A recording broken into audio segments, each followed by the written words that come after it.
I hope you're having a great day and I hope you're staying safe at home. I want to talk about the topic that I was supposed to do yesterday and on perfection.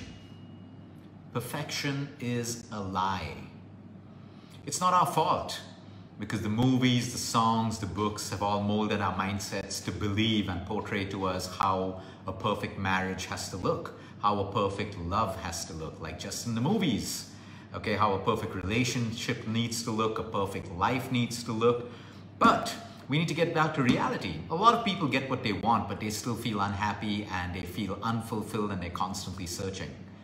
Some out there want that perfect skin, they want that perfect nose, they want that perfect butt, they want that perfect lover, like they read about in all of their books. Well, you see, perfection is a lie.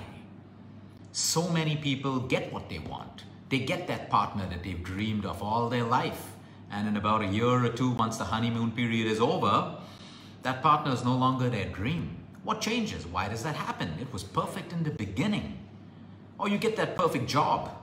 Okay, you get that job, you're happy for a couple of days and everything's going good. And then you start to face all the pressures of the job. Your boss changes, something goes wrong. And all of a sudden, it's not so perfect. You get that perfect car. It's working fine for a while, then it gets scratched or someone bangs into it, or it has a mechanical failure, and all of a sudden it's not perfect for you anymore.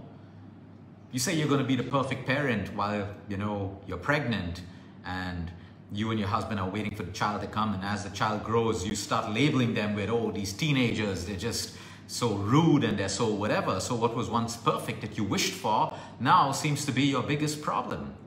The problem with perfect is it doesn't exist. It is a lie sold to you. What exists are flaws. What exists are ups and downs in lives. What exists are failures and success. Everything. Nature isn't perfect. Look around you. Nature isn't perfect. You'll find one perfect flower and the other flower isn't as perfect as the same plant. You'll find two trees of the same species and both of them, one is deformed and one is growing really well. When we aim for perfection all the time, our stress and anxiety goes up. We put all of our energy. There are people who burn out, they waste their money, they spend their time that they should be spending with their families to achieve that perfection. In every aspect of their life, there are people who are constantly trying to get that perfect body, but yet it doesn't bring fulfillment in their life. Because the problem is we should not be focusing on perfection. We should be focusing on how to cultivate mindfulness. So we know who we are and we know what we really want. We don't have to be pulled by the opinions of everyone, do what everyone's doing outside. We have to learn how to be tolerant. So if your partner changes, which your partner will change, they're not going to be the same person on the day you get married and 2 years later. Everyone changes. Your children change. Your parents change. You change. So we have to learn tolerance. To make something which is imperfect perfect, we have to learn mindfulness. We have to learn tolerance. We have to learn how to tolerate changes in our partners, changes in love, changes in our job, changes in our bosses. Change is real. It's happening all the time.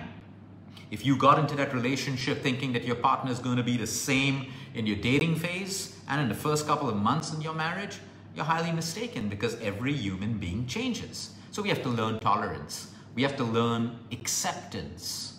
We have to learn the power of letting go. We have to learn forgiveness. When we learn these superhero powers, whatever is imperfect can now appear to be a little more perfect to you, because you're dealing with the situation. You're not changing something that doesn't exist. You're not changing perfection. You're not chasing perfection that does not exist. Instead, you chase self-work, knowledge. How can I become more mindful? How can I have a mind of my own, a heart of my own that can help me make my own decisions, that can help me to decide what's right and wrong?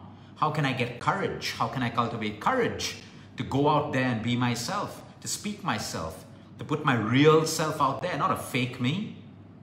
How can I learn to accept things that I cannot change, things that are beyond my control? When I learn to accept it, imperfect can actually become perfect. How do I learn to let go of things that don't serve me anymore? Or do I still need to hold on to that facade in my search of perfection? How can I let go of things or people that no longer serve me? They were good at some point in my life, but right now they don't serve me anymore. So let me gracefully let go. Maybe I have to forgive myself or other people. You think you're perfect? You think everyone around you is perfect? Well, that's your false expectation, because no one is perfect. No one is perfect at all. You never put people up on pedestals. If you put people up on pedestals, you lower yourself automatically. You can respect people, you can honor people, but you never put them up on a pedestal. Never. You have to have your self-esteem and self-worth in check. And then imperfect, you learn how to manage imperfect. You learn how to embrace flaws in yourself and in other people around you, allowing for peace to happen on the other side.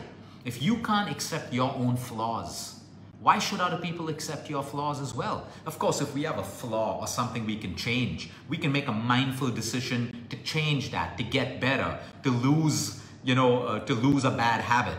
We can take that action. But stuff that you cannot change, you embrace it. You embrace your flaws. You have a crooked nose, big deal. You're way larger. Your life is way larger than your crooked nose. Your life is way larger than a little bit of fat that's hanging off your body. You're way larger than that. And for that, you need mindfulness. You need to know who you are, grounded. Again, so you can make imperfect perfect in your own eyes when you learn tolerance, when you learn forgiveness, when you learn acceptance, when you learn letting go.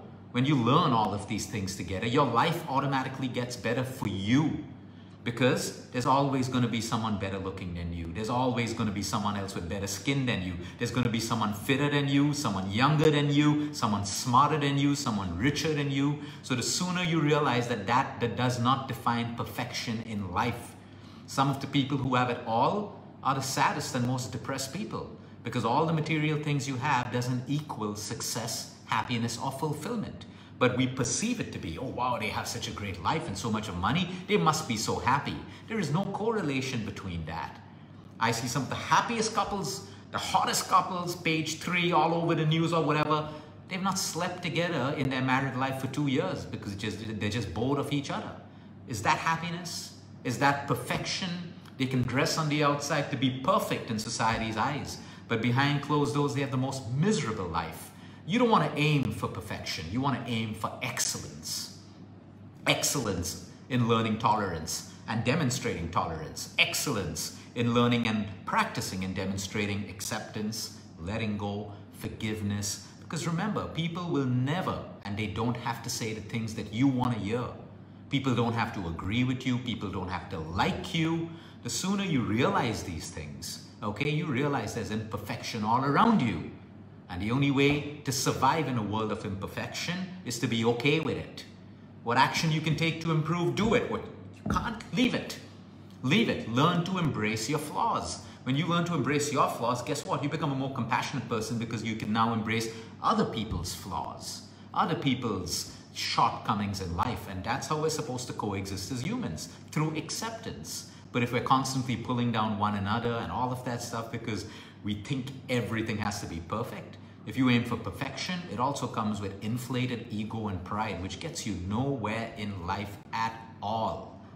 So nothing perfect exists. Don't look for that perfect marriage. Look for the skills that can make your marriage seem perfect in your eyes. Don't look for that perfect partner. He or she doesn't exist. You know it. You know it. You'd like to believe they exist, but they don't. But learn the skills. Invest in learning the skills where you can nurture a relationship, nurture your partner, understand them, maybe help them, or they help you, or you complement one another. Don't look for that perfect job. Look for skills to be great at any job you have. That's how we move through life, because the whole world is feeding you a lie of perfect, perfect. Everyone's showing you their best sides on social media, the best sides in the press. No one wants to show you the dark sides, or the sides that are not so good, leaving you and your kids with the impression that it's a perfect world out there. But today, I think all of us now, with the rude shock of what's happening around the world, we know it isn't as perfect as the world sold that lie to us. It is. It's far from that. It's a beautiful mess of insecurity, poor infrastructure, human emotions all over, wrong priorities, and we have to change that. What do we need for that? Skills like acceptance, letting go, learning to manage your stress, learning to be mindful, learning to help others genuinely from your heart, learning not to be self-centered and helping other people, learning to invest in yourself so you can be strong enough to help other people as well as yourself. These are simple life lessons that we work. There is no perfection. Learn to be perfect at accepting your flaws, tolerating other people's flaws within the boundaries that you define. That's how you improve your life. Imagine the perfect person trying to be happy. Impossible, because nothing's perfect around you. So every time something appears imperfect, you start getting stressed out, angry, anxious, and all of that stuff. That is one commonality amongst all perfectionists. They're always irritable, and they will be, because everything around them is never going to be the way they want it to be. It doesn't have to, and it isn't. Have a great weekend, everyone. Until next time, eat smart, move more, sleep right, and breathe deep. And remember, you care is all about you.